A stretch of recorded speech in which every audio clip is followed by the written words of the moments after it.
Greetings from Boston. I hope everyone is doing splendidly and that you've been enjoying the French Open. I know I have. There's been some great tennis on display. There's been a few tedious matches, the sort of slugfests from the baseline that, of course, the clay sort of encourages, but there's been enough really interesting tennis and even sort of all-court tennis on display to keep me drawn into this tournament, to keep me interested in this tournament. Well, the big news on the women's side is that Serena Williams has withdrawn from the tournament with a pectoral injury. Ouch, the pec.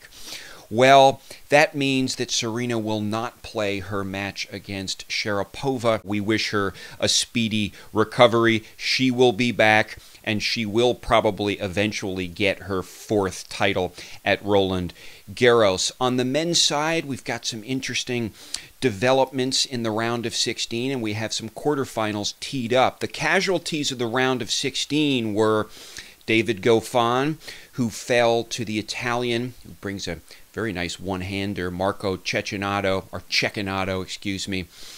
And Cecchinato will get into the quarterfinal and face Novak Djokovic, who prevailed over Verdasco in his round of 16 match. Nishikori was outdone by Dominic Thiem, who is playing very well. Karen Khachanov was outdone by Alexander Zverev in 5 sets, and that was Zverev's third consecutive 5-set match at Roland Garros this year. He's into his first Grand Slam quarterfinal, but wow, he's had to work so hard to get there. Nadal defeated Maximilian Marterer in fairly straightforward fashion, but Marterer did take Nadal to about 2 hours. I think they were over 2 hours by the end. There was a tiebreak in the third set, so Marterer did put up a fight there. And then one of the most exciting matches of the day was the match between Diego Schwartzman and Kevin Anderson. Anderson just marched all over Schwartzman in the first 2 sets, and then Diego Schwartzman executes a comeback that blew everyone's hair back. He comes back and he wins the final 3 sets. Final score was 1-6, 2-6, 7-5, 7-6, 6-2. Bravo to Diego Schwartzman, who will go on and face Nadal in the quarterfinal. Cilic was able to narrowly send Fabio Fognini packing. This was a great match to watch. I spent a few hours today. It was a 5-set match, and I spent a few hours watching it. There was some wonderful tennis on display. Fabio Fognini is an exciting player. I love watching him. He's got a great one-handed slice, too. He hits his topspin backhands with a two-hander, but he's got a great slice that he uses very effectively to pick balls out of corners. Cilic was placing his shots very well. Fognini was also executing some wonderful drop shots.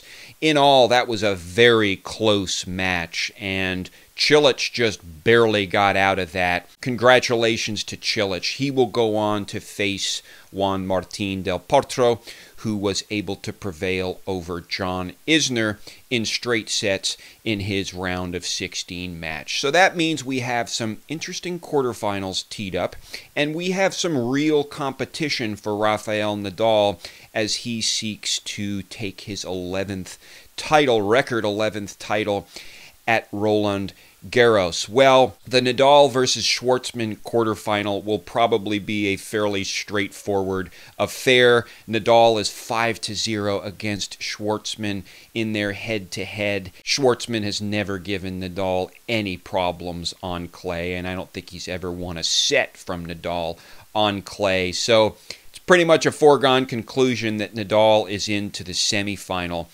In the other quarterfinal that will determine who Nadal will face in the semifinal, this quarterfinal between Cilic and Delpo, you do have to give Delpo the advantage going into that.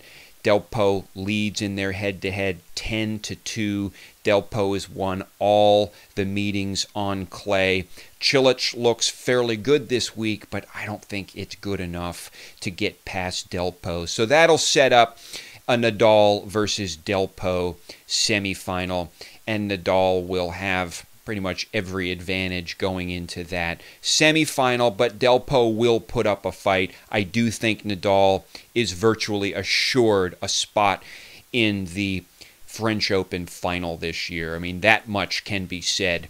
Just who he will have to deal with in that final is a big question. So that comes down to these other two quarterfinals. The first one is between Djokovic and, as I was saying, Marco Cecchinato, the Italian, who is a lot of fun to watch, and he's been playing some great tennis. He also has an amazing serve. So if he serves well against Djokovic, he could give Djokovic some problems. Djokovic has found some consistency, to be sure, but it's not quite up to that level of sort of super Djokovic, the dominating Djokovic that we saw in that 3 or 4 year period a while back. It's not quite there. He may be there in a couple of weeks. He may be there in his match with Cecchinato. I don't know. But so far, looking at the stats, looking at Djokovic, he hasn't faced a lot of tough competition this year in Paris.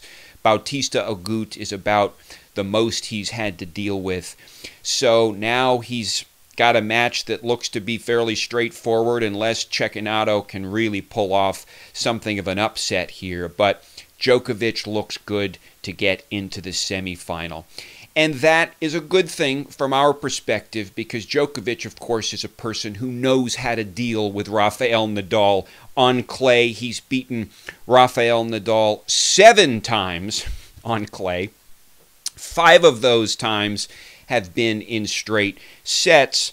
Well, Rafa has beaten Djokovic on clay, I think, 14 times. But still, Djokovic has beaten Nadal on clay more than any other person on the tour, I believe. So Djokovic is a good man to be in the running for those of us who want Nadal to be put under some pressure. So I will predict softly that Djokovic gets into the semifinal, but I would love to see the Italian Cecchinato get into the semifinals. He's one of 2 remaining one-handers in the tournament on the men's side. He plays great tennis. What can I say? I mean, this guy serves wonderfully. He is bringing some really consistent play to this tournament. He is a real force to be reckoned with, and Djokovic better take him very seriously. That brings us to the last quarterfinal between Dominic Thiem and Alexander Zverev, the winner of which will go on to face, likely, Djokovic in the semifinal. Who am I predicting in Thiem versus Zverev? Well, I think Zverev has had to work a lot harder to get to this point in the tournament. He's been playing all right, but it's just sort of the edge that he is lacking.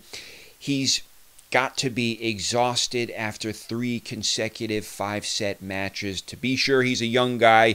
He'll be able to generate some energy for this match. He will fight in this match, but I do give Thiem the advantage here. I think Thiem, just on the numbers, is serving better, and he's just playing better. Thiem's got more experience in this kind of context at the Grand Slam level in a quarterfinal.